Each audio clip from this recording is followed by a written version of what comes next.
আসসালামু আলাইকুম রহমতুল্লাহি ওয়া বারাকাতুহু। প্রবাসী ভাই ও বোনেরা সবাই কেমন আছেন? আশা করি সবাই ভালো আছেন।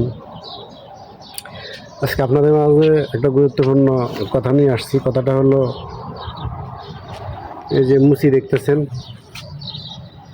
এই যে মুচিটা,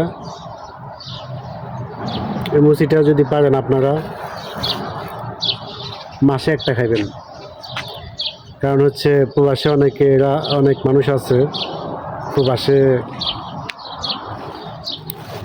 হয়তো স্যালারি কম, এই কারণে এরা পানি কিনে খায় না, ফ্যামিলির কথা চিন্তা কইরা পানি কিনে খায় না। ওই সরকারিভাবে যে রাস্তায় হেলো পানি দেওয়া আছে, ওই পানিগুলো খাইয়া ওনাদের আসলে পেটে অনেক সমস্যা হয়ে যায়, এবং কি পেটের ভিতরে ফাতরও হইতে পারে।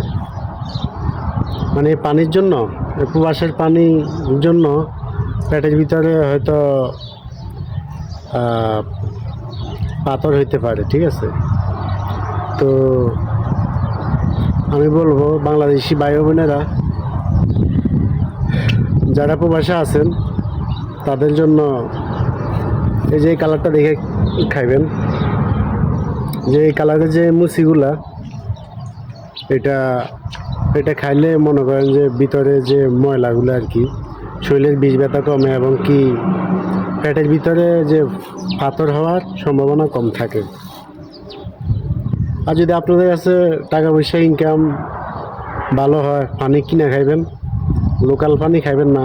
লোকাল পানি খাইলে আপনার কষ্টের সময় কেউ থাকবে না, ঠিক আছে? আপনার কষ্ট আপনাকে ভোগ করতে হইব।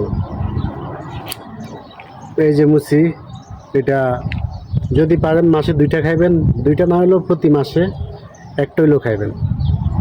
আমার যারা প্রবাসী বাইরে আছেন তাদের উদ্দেশ্যে ভিডিওটা। আমিও প্রবাস থাকি, আমি এই যে মাসের শেষ স্যালারি পাইছি, আজকে একটা কিনলাম, তা আমি এখন খাবো আর কি। সবাই ভালো থাকেন, আসসালামু আলাইকুম।